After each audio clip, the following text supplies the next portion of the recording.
ఘనమైనవి నీ కార్యములు నా ఎడల, స్థిరమైనవి నీ ఆలోచనలు నా యేసయ్యా. ఘనమైనవి నీ కార్యములు నా ఎడల, స్థిరమైనవి నీ ఆలోచనలు నా యేసయ్యా.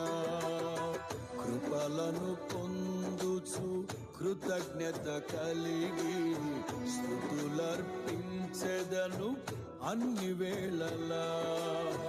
కృపలను పొందుచు కృతజ్ఞత కలిగి స్తుతులర్పించెదను అన్ని వేళలా.